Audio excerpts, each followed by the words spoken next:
My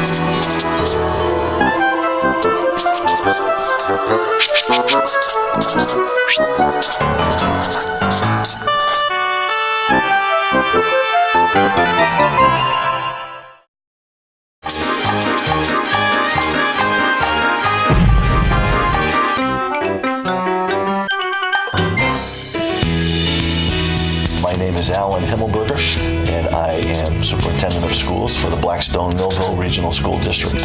As some people know, I was in Oxford for 9 years as the business manager and the superintendent, and I got a call from an old friend of mine who happened to be doing the search for the superintendent here at BMR. So I started July 1st, and it has been 5 months of trying to learn the history of BMR, of the traditions that are here, and to understand the needs of the district as we move forward. But I think if we do nothing else in this first year, we listen, we learn and understand what is in front of us, and then we put the plans in place to meet those challenges.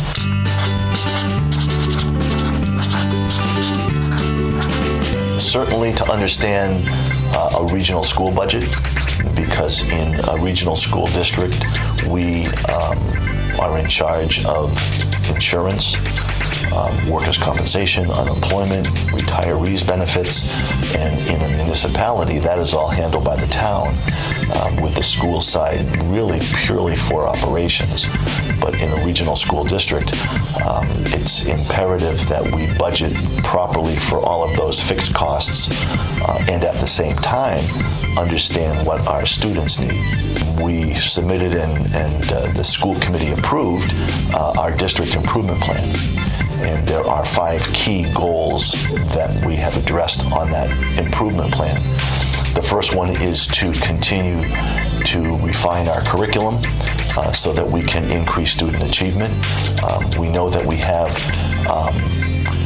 a special ed population that takes resources to make sure that we also give them the best opportunity to achieve. And that is a very important goal, because that ties into the accountability standards that the state expects us to hit. We also know that we need to look at technology, assess what our technology needs are, and then find out how to fund them. One of the key areas is to do a needs assessment on the high school. The high school opened in 1970 and has the same windows and doors and floors and heating system that it had in 1970. And I liken it to our own houses. We usually have replaced the windows and the heating system in the last 45 years. And so when students look at the physical plant that is currently what we have, we do not fare well in comparison to other districts. And so we do lose some students that decide to school choice to other districts. We may not be the final choice, but I think we should be the first choice. And that, I think, is, from a selfish point of view, financially, the smart thing to do. Because as our student enrollment declines, our state financing through Chapter 70 declines with it. At the end of the day, it does come down to financial backing, and to be able to have the appropriate money budgeted appropriately and spent appropriately on the right areas to translate into the very best education that we can provide for our kids, so that they can be competitive and prepared when they leave us for whatever they pursue.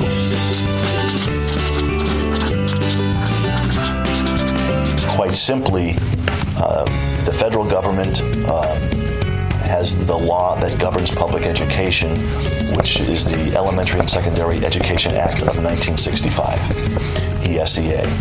It has been reauthorized and titled many things over the years. Most recently, in 2001, it became known as No Child Left Behind, NCLB. So that law still is maintained on the books, However, what happened was through the American Recovery and Reinvestment Act of 2009, there was a little line item attached to that called Race to the Top. And that was a $5 billion line that states could compete for grant funding. Massachusetts is a Race to the Top state. We got our award on the second round with a total of $250 million. The primary funding source in Massachusetts is called Chapter 70, which is the Mass General Law that governs the funding of education, public education in our state. That current formula was created with ed reform in 1993. And the metrics that went into that were from 1990, 1991, and we all know that the cost to heat our houses has increased dramatically since 1990, 1991, and yet the formula has remained the same. So statewide, that Chapter 70 formula was short. Currently, the state, to their credit, has a Foundation Budget Review Commission that's in the process of holding public hearings now across the state. And I think while they may not want to come up with the number of $2.5 billion to increase Chapter 70, I think they should look at how districts and how towns receive that money. My goal is to be very transparent, both with the facts and the figures, as well as the reasons why we need what we need.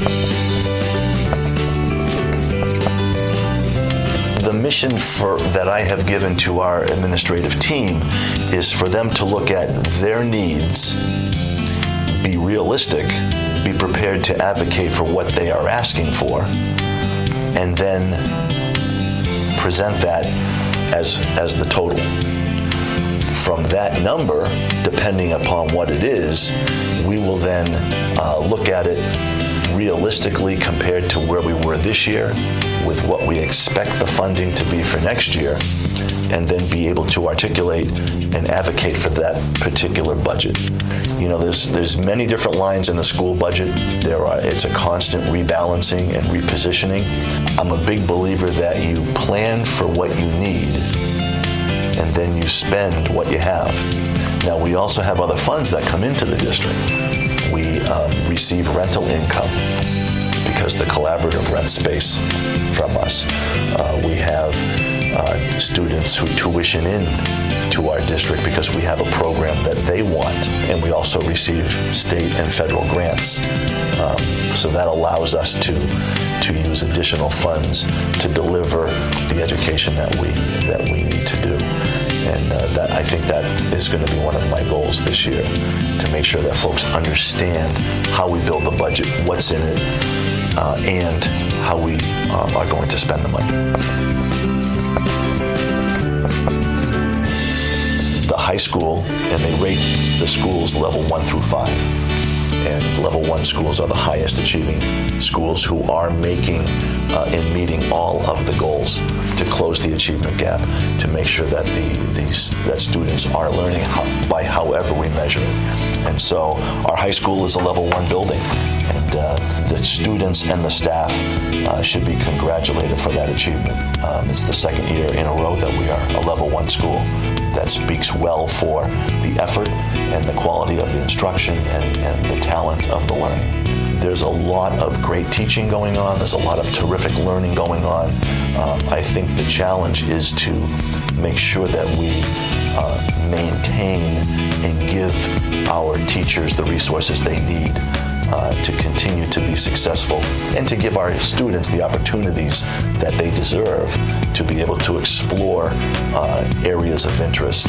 But I think overall, I've been very impressed with the caliber of the education we offer, the caliber of our teachers and faculty and staff, as well as the commitment by our students.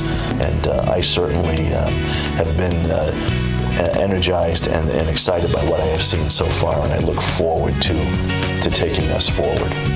So in closing, I just wanted to thank you for the opportunity to speak to everyone.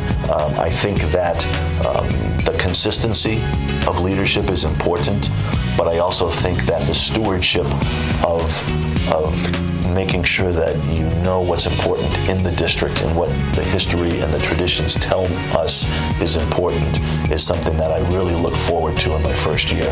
And I have a 3-year contract, and I'm looking forward to each one of those years. And after that, we'll see. But it's exciting to be here. It's a place that I want to be at this stage of my career, and I think that we have great opportunities, and look forward to meeting as many people as I can over the next several months and working for the very best education we can offer our students.